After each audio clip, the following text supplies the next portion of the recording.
SF 소설 같은 경우에는 좋은 작품들이 굉장히 많습니다. 예를 들면은 김보영 작가, 배명훈 작가라든지 천선란 작가라든지 이런 작가들이 쓰는 SF 소설들이 수준이 굉장히 높아요. 그러니까 수준이 아주 높은데 이 영화는 그렇지가 않다는 거예요.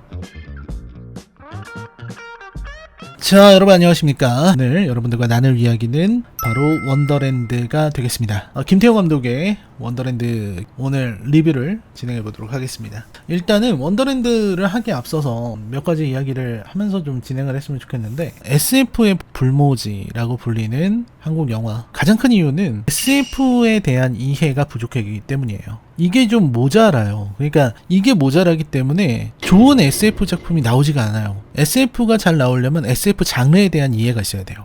그리고 SF 장르에 대한 이해가 있으려면 SF 공부를 많이 해야 돼요. 여기 뭐 개인적인 의견입니다만, 영화라고 하는 거는 어디까지나 뭐 연출이라든지 여러 가지 뭐 각본이나 어떤 기술적인 부분들이 많이 있기 때문에 사실 영화를 만드시는 분들이 SF의 어떤 장르적 특성을 이해하기보다는 영화를 잘 만들면 되지 않나, 이렇게 좀 가벼운 마음으로 들어가고 있는 것이 아닌가라는 생각을 할 수밖에 없는 것 같아요. 그러니까 예를 들면 이런 겁니다. 지금 이 SF 관련해서 한국 영화 말고 이미 굉장히 좋은 작품들이 있어요. 그러니까 SF 소설 같은 경우에는 좋은 작품들이 굉장히 많습니다. 예를 들면은 김보영 작가, 배명훈 작가라든지 천선란 작가라든지 이런 작가들이 쓰는 SF 소설들이 수준이 굉장히 높아요. 그러니까 수준이 아주 높은데 이 영화는 그렇지가 않다는 거예요. 환상문학 웹진 거울이라는 게 있어요.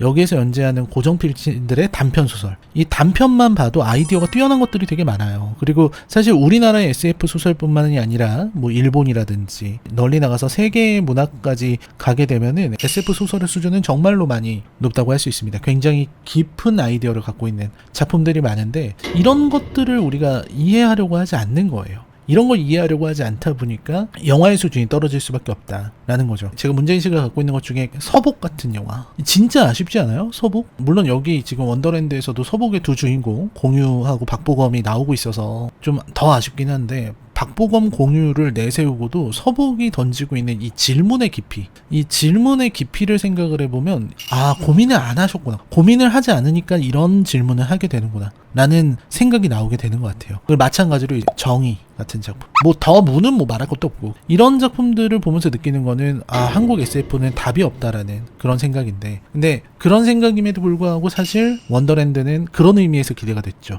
왜냐면 이 SF의 불모지라고 하는 이 평가를 뒤집어 줄 수 있는 사람으로 저는 김태형 감독을 기대를 했다는 겁니다. 김태형 감독을 왜 기대를 했냐면, 김태형 감독의 작품, 우리가 여고괴담 두 번째 이야기, 뭐 민규동 감독이랑 만든 그런 것도 생각할 수 있겠지만, 그것보다 좋은 게 뭡니까? 가족의 탄생이라든지 혹은 만추 같은 이런 작품들 생각하면서 진짜 김태형 감독은 정말 뛰어난 감독이다 라는 생각을 하게 만들잖아요. 우리가 언제까지 SF 영화 하면 지구를 지켜라만 생각하는, 지구를 지켜라가 나온 게 2003년이에요. 21년이 지났어요. 21년이 지났는데 우리는 뒷걸음질만 치고 있는 거야. 아직도 지구를 지켜라 이상의 강렬한 아이디어를 가진 작품이 나오지 않았다는 거. 한국 SF 생각하면은 지구를 지켜라가 먼저 나온다는 거는 굉장히 좀 아쉬운 부분이라고 생각을 합니다. 그리고 두 번째로는 포스터를 보면서 좀 느끼는 건데, 저는 포스터가 이게 뭘 표현하는지는 알겠어요. 왜 이렇게 포스터를 조각 모음하는 식으로 겹쳐서 만들었는지 알 것 같기는 해요. 근데 저는 이거 보면서 처음에 이거는 너무 성의가 없는데?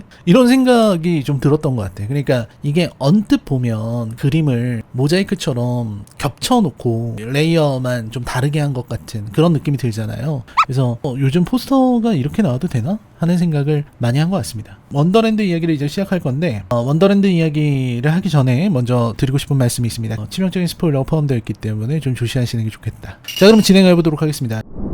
일단 이 영화를 이해하기 위해서는 원더랜드란 무엇이냐, 요거를 먼저 이해를 해야 됩니다. 원더랜드의 속성을 몇 가지로 설명을 할 필요가 있는 것 같아요. 일단 첫 번째로 가상현실입니다.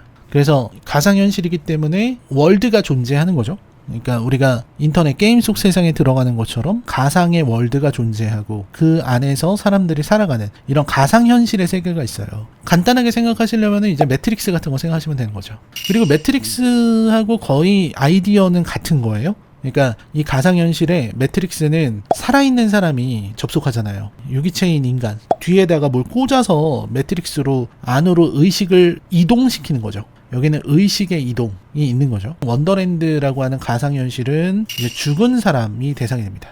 그래서 이 가상현실이면서 사후세계라는 두 가지 특징을 갖고 있어요. 여기에서 매트릭스하고는 되게 큰 차이가 있는데, 매트릭스 같은 경우는 살아있는 유기체가 이동한 거기 때문에 매트릭스의 세계는 살아있는 사람들로 인해서 유지되는 세계입니다. 근데 이 원더랜드 같은 경우는 사후세계이기 때문에 죽은 사람의 세상이라는 의미를 갖고 있어요.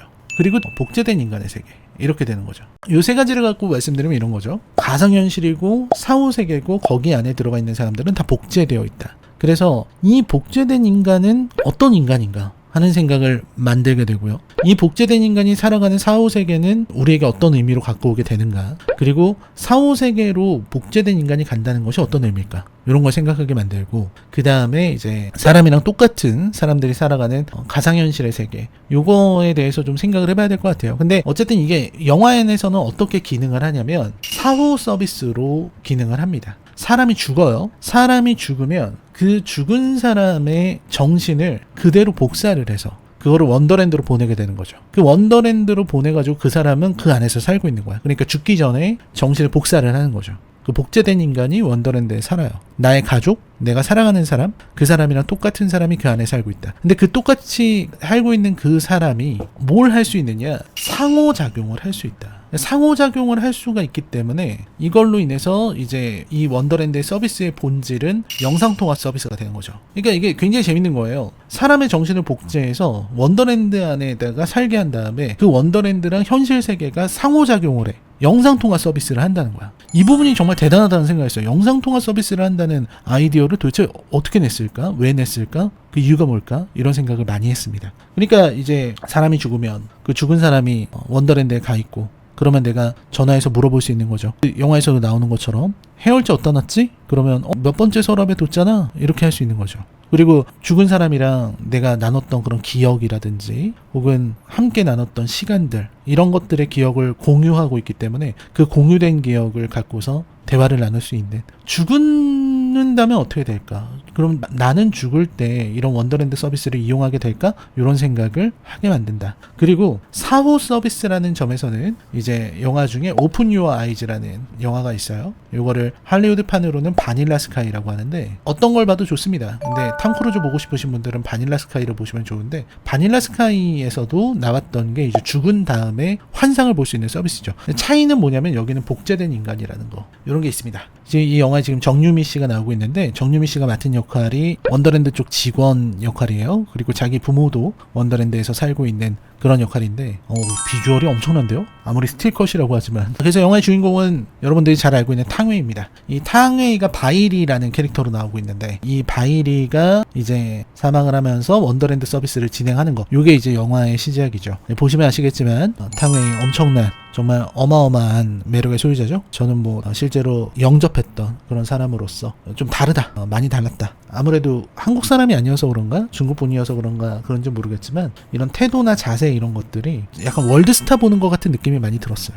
탕웨이 씨가 바일이라는 캐릭터로 나와서 아까 죽는다고 말씀을 드렸죠. 죽는데 이제 딸을 혼자 두고 가기가 좀 그러니까 딸을 위해서 자기가 멀리 출장 간다 얘기를 해놓고 죽는 거죠. 그러면 딸은 엄마가 죽었다는 사실을 모르고 영상통화 속에 엄마를 항상 기다리면서 살아가게 되는 거예요. 이 부분에서 이 탕웨이와 딸의 이야기는 죽음을 받아들이는 방법, 요거를 얘기하려고 했던 것 같아요. 우리가 늘 하는 얘기입니다만 이별하지 않고 살아갈 수는 없잖아요. 결국 우리는 세상 모든 것과 언젠가는 이별해야 되는 그런 한정된 존재, 약간 게임처럼 얘기하면 필멸자들인데, 필멸자의 입장에서 봤을 때 모든 것들과 이별하고 죽음을 받아들여야 되는 것은 당연한 사실입니다. 이 영화 같은 경우는 이제 딸에게 그런 고통을 주지 않기 위해서 죽음을 숨겼고, 그래서 이별을 유예하는 걸로 나오죠. 근데 결국 이 유예된 이별은 언제까지나 이별은 영원한 이별이 될 수밖에 없기 때문에 이 유예는 언젠가 끝난다 라는 그런 주제의식을 담고 있습니다. 이런 이별에 대한 이야기를 하는 장면이 나오고, 그 다음에 두 번째로 나오는 게 수지와 박보검, 이 비주얼 커플들인데, 얘네는 이제 승무원 커플이었는데 박보검이 맡은 역할의 친구가 불의의 사고로 인해서 식물인간이 된 거죠. 식물인간이 됐는데 수지가 혼자서 지내기가 너무나도 힘들었기 때문에 자기 남자친구 남자친구를 이제 원더랜드로 보내는 결정을 하게 됩니다. 그래서 원더랜드로 보내는데 이게 왜 가능하냐면 식물인간이고, 그리고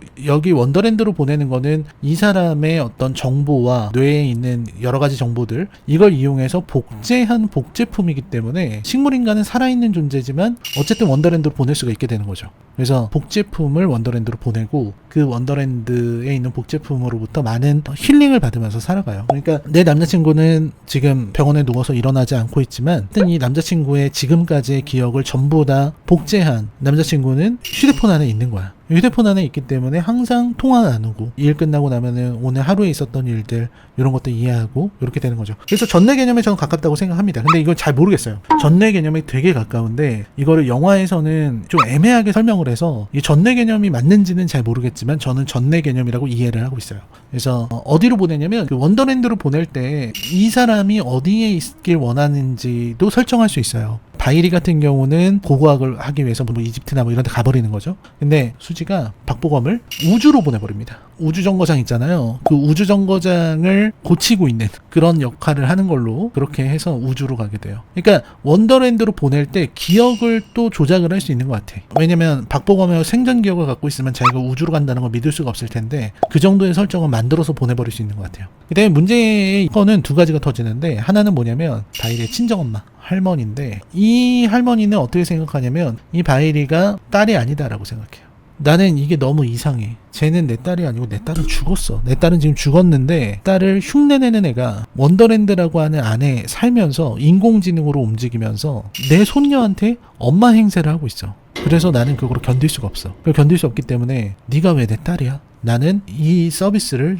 종료할 거야. 서비스 종료라는 설정은 되게 좋았어요. 서비스 종료 얘기가 나올 때 이 서비스가 왜 운영될 수 있을까를 생각해 보면, 그 원더랜드의 서버를 유지하는 비용이나 이런 비용들은 결국은 이런 바깥에 있는 사용자들이 구독료를 내고 있으니까 이 원더랜드가 유지가 되는 거잖아요. 그렇기 때문에 원더랜드 안에 있는 사람들에게는 생명이나 권리 이런 것들이 없는 거지. 그런 부분에서 어떻게 보면 원더랜드 안에 있는 사람들을 사람으로 보지 않는 그런 시선, 그 시선을 이 친정엄마가 대변하고 있다, 이렇게 보시면 될 것 같아요. 두 번째 문제는 박보검이 깨어났어. 여기 굉장히 흥미로운 부분이죠. 이 영화에서 제일 흥미로운 부분인데, 박보검이 깨어남으로써 이제 문제가 뭡니까? 수지는 지금 폰 안에 박보검을 복제한 박보검이 들어있어. 그리고 지금 박보검은 깨어났어. 근데 문제는 뭐냐? 찐 보검이 있고 짭 보검이 있는 거잖아. 이렇게 두 개가 있다고 보자고요.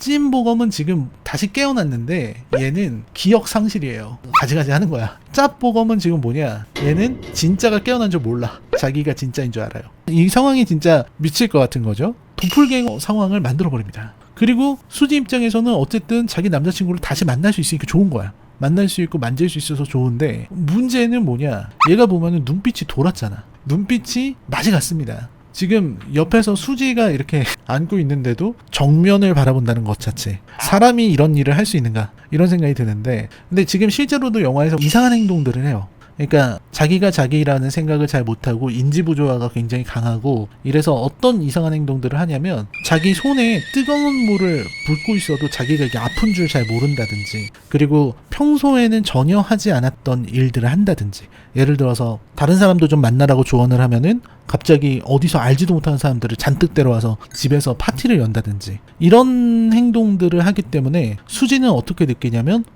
내가 알던 내 남자친구가 아니야 라고 느끼게 만들어요. 근데 짭보검은 기억을 전부 다 갖고 있기 때문에 내가 알고 있던, 나를 너무 사랑하고 나랑 말 너무 잘 통하고 항상 나를 응원해주는, 힘들어서 전화 걸면은 나한테 항상 힘나는 얘기 해주고 그러는, 내가 잘 알고 있는 너무 친절하고 좋은 남자친구인 거야. 그래서 지금 그 상황인 건데, 수지의 폰을 여는 순간이 모든 게 밝혀지는 순간이잖아요. 그렇게 됩니다. 여러분, 짭보검은 만질 수가 없습니다. 짭보검은 폰 안에 있기 때문에, 가상의 세계에 있기 때문에 안 되는 거죠. 이때 문제가 크게 터져요. 지금 손녀인데 이 할머니가 손녀를 데리고 가다가 공항에서 잃어버리는 사건이 터져요. 근데 이때가 뭐냐면 서비스 종료하고 공항을 갔는데 그 공항에서 아이를 잃어버리는 사건이 터져. 그 사건이 터지고 나서 이 애를 찾기 위해서 노력을 하는데 그거를 바이리가 알게 돼요. 그래서 종료한다고 신청을 해놨는데 어쨌든 통화가 되니까, 나 지금 손녀를 잃어버렸어, 애를 잃어버렸어 라고 하는데, 그때 서비스가 딱 끝나. 하필이면 그때 이제 바이리의 시간이 찾아옵니다. 바이리는 고고학을 하고 있다는 설정이었는데 여기서 이제 자기 딸이 공항에서 사라졌잖아. 그래서 이 세계를 떠나려고 해. 여기를 떠나서 나 공항으로 갈 거야. 그래서 공항으로 달려가려고 그래요. 공항으로 달려가는데 이제 세계가 무너지고 공항으로 가지 못하고 똑같은 세계가 반복되면서 이 세계가 가짜라는 걸 알게 돼요. 그러니까 이게 뭐냐면 이 원더랜드의 세계도 사실은 현실 세계랑 똑같기 때문에 같은 공간에 갈 수는 있어. 지금 이 바이리 같은 경우는 원더랜드 안에 있지만 주변에 아주 많은 그 통신 기기들 때문에 그거랑 연결될 수가 있는 거야. 그래서 같은 공간에 있지만 서로를 보지 못하게 돼요.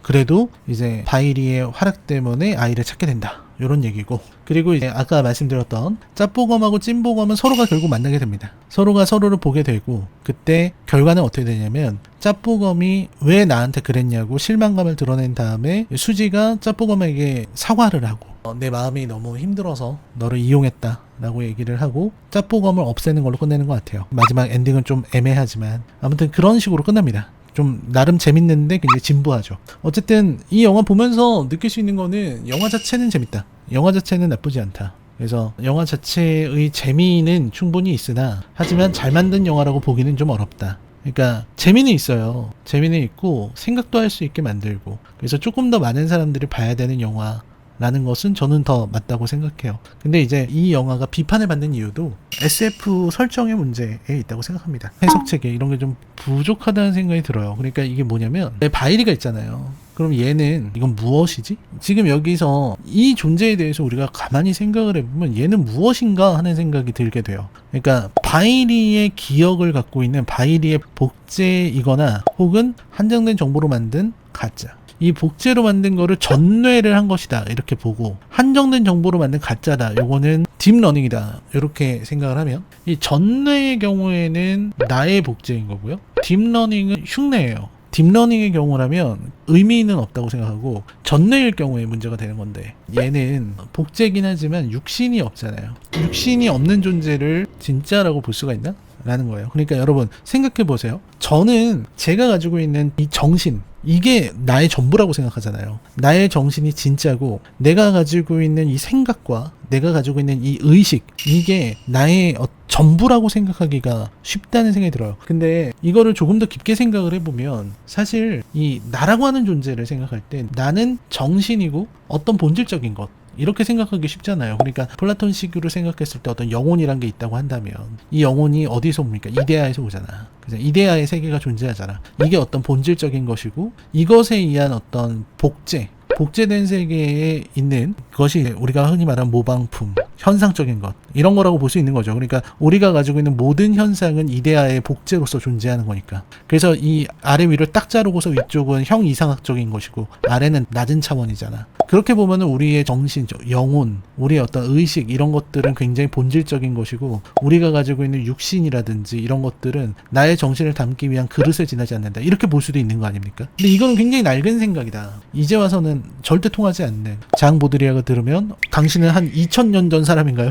당신은 어떤 기원전 사람이신지 어떻게 그런 생각을 이렇게 할 정도로 굉장히 오래된 생각이란 말이죠. 그러니까 무슨 얘기냐면 옛날에는 알이 이렇게 있으면 왜 헤르만 헤세 같은 경우는 새는 알을 깨고 나온다. 새는 알을 깨고 나오고 알은 곧 세계고 세계를 부수고 나온 새는 신에게로 나아간 그 신의 이름은 아프락사스다. 이런 얘기가 있는 거잖아요. 예전에는 알이 있으면 사람들은 이제 어떻게 생각했냐면 이 알맹이를 본질이라고 본 거죠. 껍데기를 현상적인 것이라고 본 거잖아요. 그러니까 껍데기는 없어도 되는 거죠. 알맹이는 있어야 되는 그런 거잖아요. 신동엽 시인이 어떻게 얘기했습니까? 4월도 알맹이만 남고 껍데기는 가라. 껍데기는 가라라고 얘기했던 거는 껍데기는 가짜고 그거는 어디까지나 현상적인 것이기 때문에 그런 껍데기들은 사라지고 그 안에 있는 본질만 남았으면 좋겠다. 이게 그 시절의 생각이었는데 근데 그 시절의 생각은 굉장히 낡은 생각이고 이제는 껍데기는 와야 되는 생각입니다. 그러니까 무슨 얘기냐면 껍데기가 이렇게 깨져버리면 안에 게 흘러나온다고 생각을 하면 이거는 존재할 수가 없거든요. 그러니까 껍데기는 가짜고 알맹이가 진짜라는 생각은 되게 잘못된 생각인 거죠. 사실은 껍데기하고 알맹이가 함께 있기 때문에 존재할 수 있는 거예요. 그러니까 껍데기조차도 나다라고 생각하는 것이 맞습니다. 이 육신도 결국은 나다라는 거죠. 그래서 육신이 나라는 것은 굉장히 많이 드러나는 말인 거잖아요. 그러니까 예를 들어서 딸이 심장 이식을 했고, 그리고 한 시간이 몇 년 지나서 심장 이식한 딸의 엄마가 이식을 받은 소녀를 만나게 됐는데, 그 소녀의 가슴이 막 뛰어서 그 엄마를 알아봤다고 하죠. 그러니까 복사된 심장, 그 심장은 살아있으니까 그 심장이 기억을 하는 거죠, 엄마를. 그런 것처럼 육신 자체가 살아있다고 느낄 수가 있어요. 그런 실험들 많이 하잖아요. 식물인간이 있어. 뇌가 완전히 죽었다고 생각해보자고요. 아예 소생의 가능성이 없어. 소생의 가능성이 없으면 이 식물인간은 그러면 사람이 아닌가? 라는 생각을 하게 만드는 거죠. 근데 이 식물인간이 가족이나 사랑하는 사람이 다가오면은 몸이 그걸 기억해서 유의미한 변화를 보인다고 하죠. 무슨 호르몬의 변화나 체온의 변화 이런 걸로 나온다고 하고요. 그리고 남자의 경우에 사랑하는 사람이 막 만져주거나 하면은 남자의 경우에는 발기를 하는 경우도 많다 그래요. 그러면 이거를 사람이 아니라고 말할 수가 있나? 뇌가 죽어서 다시는 생각할 수 없어. 다시는 깨어날 수도 없고 뇌는 아무 생각도 못해요. 완전히 죽었어. 근데 몸은 살아있어. 기계를 연결하는 한 몸은 계속 살 거예요. 근데 그 몸은 가족을 기억하고 사랑하는 사람을 기억하고 발까지 해. 그럼 그거를 사람이 아니라고 말할 수가 있는 건가? 그렇다면 다시 말해서 영혼이란 게 존재하는가? 죽음을 얘기할 때 영혼을 얘기할 수밖에 없는데, 그럼 그 영혼은 어디에 있는 거냐? 정신에 있는 거냐? 아니면 육신에 있는 거냐? 라는 생각을 하게 된다는 거죠. 그리고 바꿔 말해서 육신을 벗어나면 나라고 할 수 있을까? 내가 이 육신에 있을 때 나의 정신과 나의 인지와 나의 감각이 뇌가 그냥 혼자서만 있다고 생각하지만 사실은 이 뇌의 움직임에 우리 손의 움직임이나 이의 움직임이나 이런 것들이 다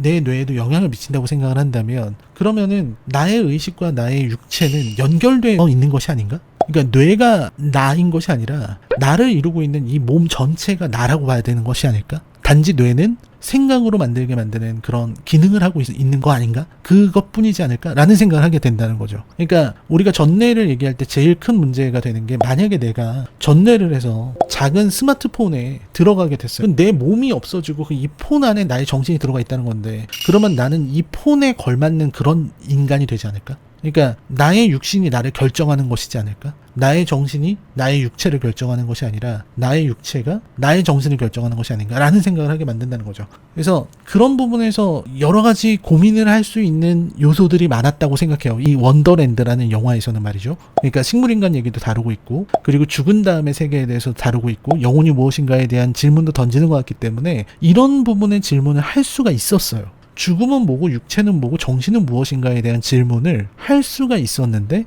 하지 않았어. 매트릭스에서는 그런 질문을 다 하고 있었어요. 물론 여러분, 이 영화랑 매트릭스를 비교하는 거는 되게 나쁜 겁니다. 매트릭스 1편은, 2편, 3편은 그렇다 쳐도 뭐 4편은 얘기하기가 좀 어렵지만 1편은 정말 잘 만들었잖아요. 그 잘 만든 영화에서 대부분의 말을 하고 있다고요. 매트릭스에 들어갈 때 고양이나 짐승의 몸 안에 들어가지 않잖아요. 사람의 몸으로 나오잖아. 그리고 매트릭스 안에서 다치면 실제 몸도 다치잖아요. 왜냐면 정신이 다치면 몸도 다치니까. 정신이 죽으면 몸도 죽어. 마찬가지야. 몸이 죽어도 정신이 죽는 거거든요. 그거를 매트릭스에서는 되게 잘했어요. 그리고 매트릭스에서는 여러 가지 얘기들을 했었습니다. 네가 지금 숨을 쉬고 있냐, 막 이렇게 육신에 대해서 우리 정신이 얼마나 켜져 있는지에 대한 그런 질문들을 되게 많이 했었는데, 시뮬라크르와 시뮬라시옹 이런 얘기를 하지 않더라도 그러한 질문들을 영화적으로 표현할 수 있게끔 잘 하고 있었는데, 근데 이 영화에서는 그런 부분들이 많이 부족하다. 그래서 좀 아쉽다라는 거고요. 지금 이 사람 같은 경우는 만약에 이 영화에서 표현된 것처럼 죽음을 이렇게 받아들이게 된다면 이건 죽음이 아니게 된 거예요. 여기가 스크린이야. 스크린이고 이 스크린 안에 사람이 서 있는 거야. 그래서 이게 뭐냐면 죽은 사람인데 원더랜드로 들어갔어. 자기 장례식인데 자기가 서 있는 거야. 그래서 자기 장례식이라고 하니까 아는 사람들이 올 거 아니에요. 어서 와, 어서 와, 이렇게 인사하고, 누구한테 야, 너 나한테 500만 원 갚은 거 있잖아, 너 돈 갚아야지, 이렇게 한단 말이에요. 그렇게 되니까 이 죽음에 대해서 어떻게 생각하게 되냐면 아주 가볍게 생각하게 돼. 그러니까 가족들이 막 웃고 있어요. 왜냐면 안 돌아가셨거든. 여기 계시잖아, 이렇게 안에 계시다고. 그러면 이 사람들의 생각은 뭡니까? 이 사람을 그 사람으로 보고 있는 거예요. 이 복제인 사람을 진짜라고 보고 있다고. 그러면 여기서 계속 물음이 나와야 돼. 이게 진짜가 맞아? 그럼 바이리도 진짜야? 그럼 또 하나의 물음을 던지게 돼요. 정유미가 얘기하는 정유미의 부모 이야기. 안에 있는 부모를 견딜 수가 없어서 데이터 삭제를 했대요. 하고 나서 다시 살아났는데 다시 살렸더니 전혀 다른 존재가 돼 있었대. 그러니까 이런 부분이 되게 애매하게 만드는 거야. 이게 생각을 깊게 하게 만들질 않고요. 이게 요거 자체는 생각을 깊게 만들게 되는 건데, 제 생각에는 앞에 있는 내용들이랑 너무나도 모순이 됩니다. 너무 모순돼요. 지금 여기서 정유미가 하는 말은 뭐냐면 데이터를 한번 삭제하고 그것과 똑같은 데이터를 갖고서 다시 만들었더니 완전히 다른 존재가 되었대. 약간 이런 느낌으로 들려요. 딥러닝을 여러 번 반복을 했더니 그 반복했던 딥러닝이 완전히 다른 방향으로 가게 돼서 그 다른 방향의 존재가 되었다. 왜 그런 거 있잖아요. 나비 효과처럼 과거에 한 부분만을 바꿨는데 그 부분 때문에 미래가 막 바뀌는 것처럼 데이터를 삭제하고 다시 살리면은 그런 여러 가지 변수들 때문에 전혀 다른 존재가 된다. 그러면 이거는 딥러닝이란 얘기인데 그렇게 되면 이건 뭐라는 거야? 이거는 그냥 데이터 덩어리라는 얘기인 거잖아요. 이 앞에 있는 이야기랑 되게 달라져요. 여기에서는 분명히 이 바이리는 살아있는 바이리랑 같은 존재처럼 보여지고 여기서도 이 사람은 살아있었을 때의 사람이랑 같은 사람처럼 느껴지는데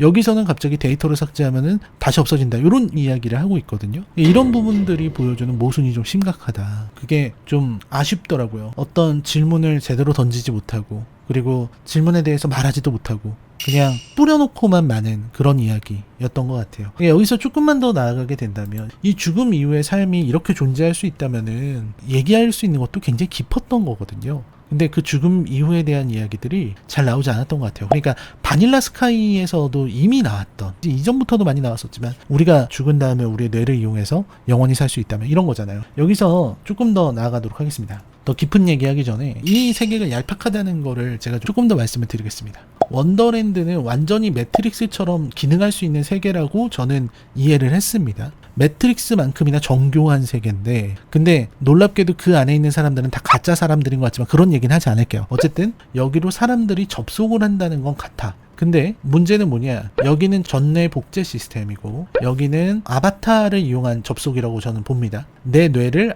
매트릭스 안에 있는 아바타로 직접 접속하는 그런 거라고 생각을 하는데 원더랜드는 이 안에서 사람들이 사네요. 그리고 이 내부에서 파는 유료 아이템이 존재한단 말이에요. 유료 아이템이 뭐냐면 이 원더랜드 안에 살고 있는 사람에게 줄 수 있는 아이템이야. 여기가 바뀌고 여기가 아니라고 하면 밖에서 이 안에 있는 사람들에게 아이템을 토스할 수 있어요. 그러니까 무슨 얘기냐면 차라든지 명품이라든지 이런 것들을 게임 안에서 살고 있는 이 사람이 살 수 있게끔 바깥에서 구매를 해준다는 거죠. 그렇다면 조금 더 생각을 할 수 있게 되는 거죠. 그럼 원더랜드 안에는 경제가 아무튼 있다는 거네요.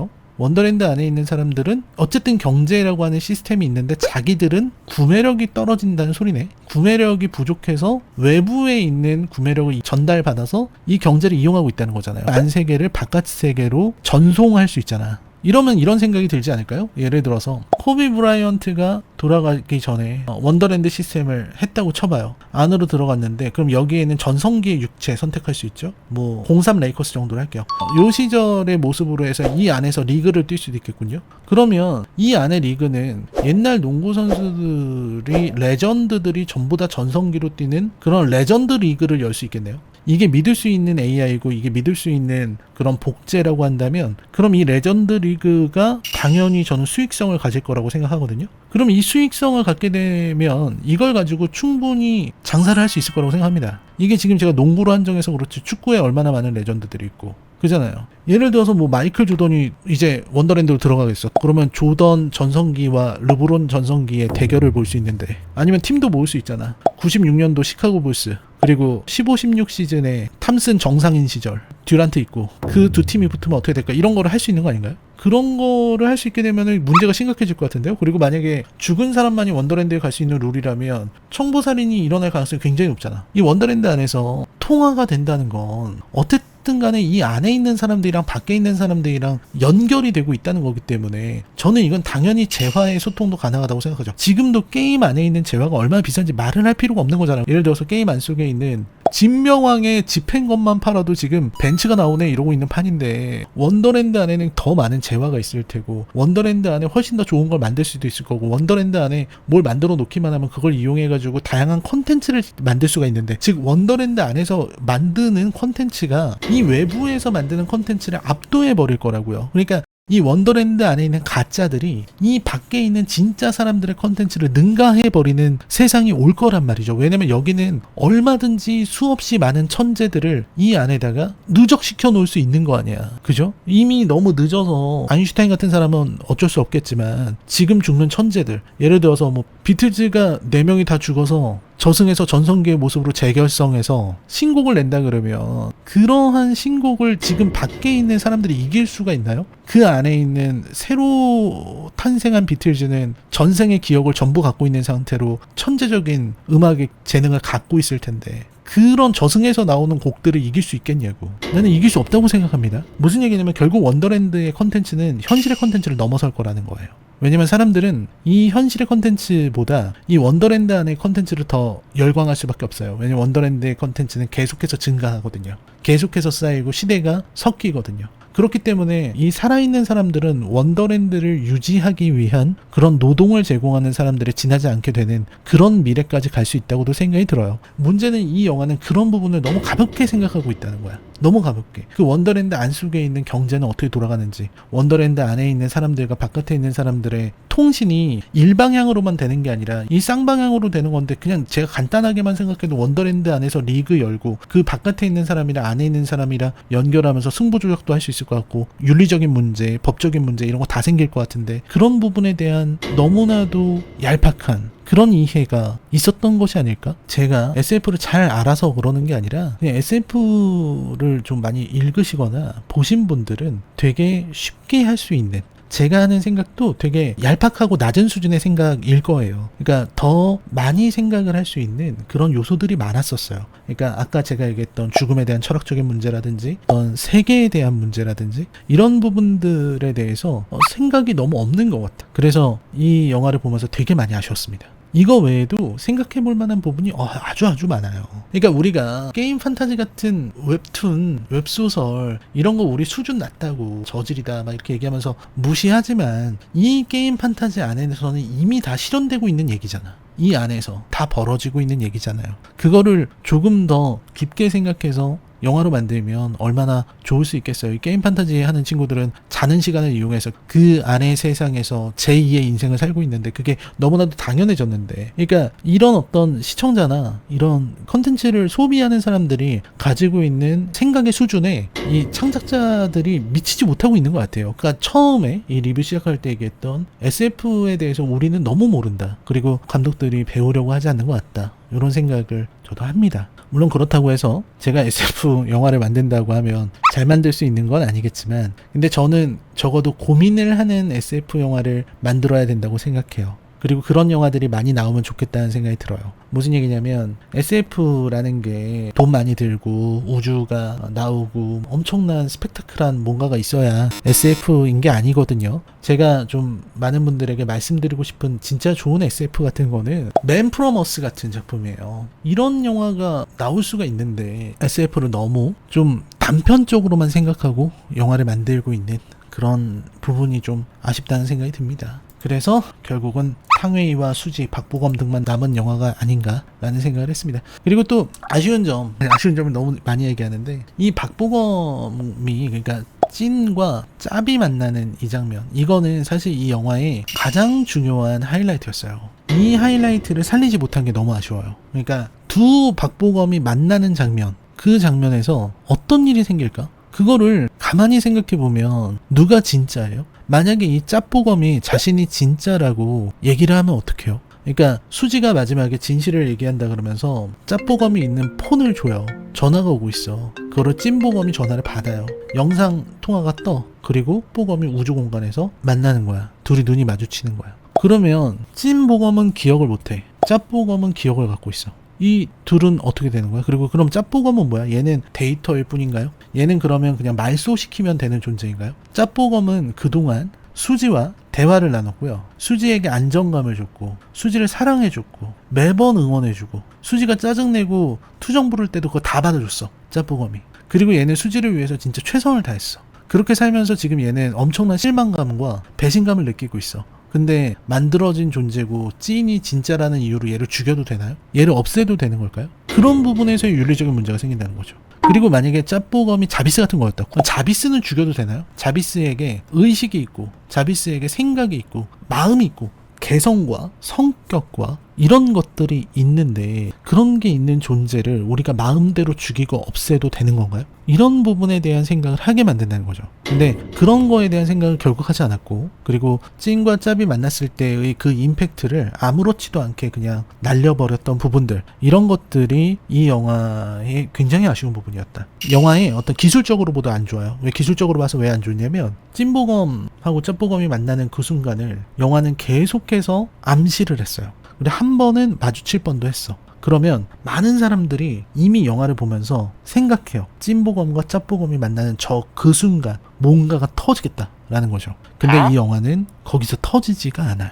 결국 짭보검을 다시 만나서 하는 게 옛날 둘이 행복했던 시절 이런 거 보여주면서 미안하다고 사과하는 게 전부인, 이런 부분이 좀 아쉬웠고, 그리고 요거는 사람마다 좀 다른 것 같은데 이 둘의 연인으로 보이는 이 연기가 저는 사실 모르겠더라고요. 근데 이거를 되게 좋게 보신 분들이 많은 것 같아요. 이 둘이 정말 연인처럼 보인다고 생각하신 분들도 많은 것 같은데, 오히려 너무 선남선녀이기 때문에 좀 어색해 보이나? 두 사람이 그렇게 막 엄청 사랑하는 연인 같지는 않다 라는 생각을 좀 많이 했습니다. 물론 이 관계가 그래서 그런 건지 모르겠지만 진짜 엄청나게 사랑하는 연인처럼 보이지는 않았다. 물론 이제 수지가 좀 어려운 상황이어서 좀 그렇긴 했지만, 그리고 저는 연기 문제는 아닌데 이 중간에 공유씨 나오는 거 보고 깜짝 놀랐습니다. 너무 잘생겼죠. 너무 잘생긴 분이잖아요. 근데 이분이 약간 댓글에 이미 벌써 나왔는데, 그 오징어 게임에서도 그렇고 다른 작품에서도 이런 장면으로 나오다 보니까 이게 뭐 어떻게 느껴지냐면 약간 NPC처럼 느껴지지 않아요? 그래서 뭔가 사람 같지가 않고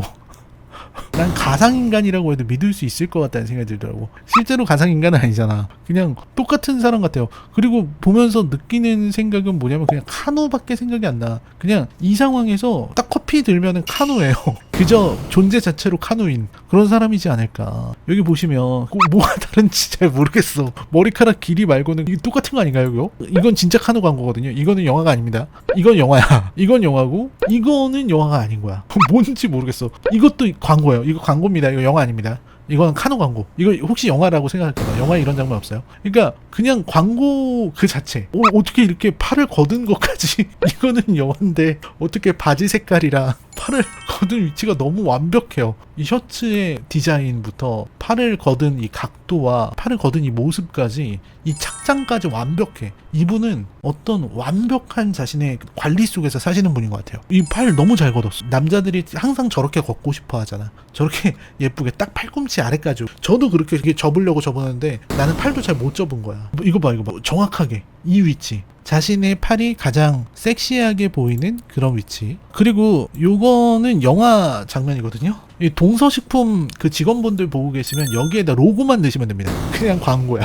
제가 공유씨를 까는 게 아니고 그냥 영화에서 나온 비주얼이 너무 그렇게 보였다. 결론으로 말씀드릴 것 같으면 이제 원더랜드 좀 많이 아쉬웠다. 전반적으로 김태형 감독 영화이기 때문에 굉장히 많이 기대를 했고, 그리고 탕웨이의 역할, 수지의 역할, 정유미의 역할 많이 기대를 했지만 사실상 그 캐릭터들이 각자의 빛을 발하면서 좋은 역할을 보여줬다기보다는 보다 보면서 아쉬움이 많이 남고 좀 아까운 그런 부분이 많이 남는 그런 영화였다. 무엇보다도 이 영화는 사실 멜로 영화인지 알고 봤는데 SF 영화인 그런 작품인데, 그 SF로서 갖고 있는 이 원더랜드에 대한 어떤 가능성이라든지 그 안에 존재할 수 있는 어떤 여러 가지 철학적인 질문들, 이런 질문들을 충분히 살리지 못한 그런 면들이 좀 아쉬웠다. 그래서 지금까지 비슷한 작품들이 많았고 비슷한 주제를 다루고 있는 작품들, 비슷한 소재를 다룬 여러 작품들이 있었기 때문에 충분히 참고할 수 있는 자료들이 많이 있었음에도 불구하고 잘 표현되지 못한 것들은 굉장히 아쉬운 부분이다. 제 평점은 10점 만점이라고 하면 5점 정도 되지 않을까 하는 생각을 해봤습니다. 사실 조금 더 잘 나올 수 있었던 작품인데 재미로 보면 훨씬 더 재밌지만 이런 부분이 좀 많이 아쉬웠다라고 말씀드릴 수가 있겠습니다. 그녀는 명작이에요. 대단한 수작이죠. 조금만 얘기를 합시다. 그녀 얘기 잠깐만 할게요. 이 원더랜드에서 짭보검이 그녀에서는 사만다의 역할이 되겠습니다. 왜냐면 둘이 하는 게 비슷해. 둘이 인공지능 비서 역할을 한다는 부분에서 똑같아요. 하는 행동은 똑같아. 다만 어떤 차이가 있냐면 얘는 훨씬 유능하죠. 왜냐면 얘는 사실상 신이잖아요. 근데 얘는 열심이죠. 왜냐면 얘는 그냥 인간이잖아. 그 차이가 납니다. 그래서 짭보검이 하는 인공지능 비서 역할은 어떤 경외감을 주지 못해요. 어떤 차라리 감동을 주죠. 감동을 주고 노력이나 어떤 정성 이런 것들을 느끼게 만드는 그런 감성의 영역이 있다고 생각을 해요. 근데 이 그녀에서는 이 비서 역할을 하는 게 굉장히 유능하고 신적 존재고 가면 갈수록 인간을 초월하기 때문에 경외심을 줍니다. 사만다가 마지막에 가서 인간을 완전히 넘어서서 AI들끼리랑 얘기하고 한 번에 수백 명, 수천 명을 동시에 사귀고 그리고 이런 어떤 초월적인 능력을 보이면서 신의 영역으로 들어갈 때 여기서 느끼는 경외심이 대단하죠. 그래서 역할은 비슷해요. 원더랜드의 짜포검과 그녀의 사만다는 역할은 비슷하지만 가지고 있는 능력의 차이 때문에 표현할 수 있는 방법이 달라졌다. 그러니까 사만다는 훨씬 더 SF적이죠. 훨씬 더 SF적이고 인간이란 무엇인가, 신이란 무엇인가, AI란 무엇인가 이런 것들에 대해서 많은 질문을 하게 만들고 AI가 정보를 많이 얻어서 인간을 뛰어넘는 인지 능력과 지능을 가지게 된다면 그것은 신이라고 부를 수 있는 것일까? 이런 것들을 다양하게 생각하게 만드는 것이 있다면 이 짭보검은 결국은 인공지능 비서이긴 하지만 인간이라고 하는 한계에 갇혀 있기 때문에 찐보검의 부활과 함께 긴장감을 일으키다가 사라지는 이런 역할에서 머무르게 됐기 때문에 좀 많이 아쉽다. 깊이라든지 혹은 질문의 영역이 좀 한정될 수밖에 없는 그런 부분들이 있었다 라고 생각이 듭니다. 그래서 원더랜드와 그녀를 비교하자면 이렇게 간단하게 말씀을 드릴 수가 있다.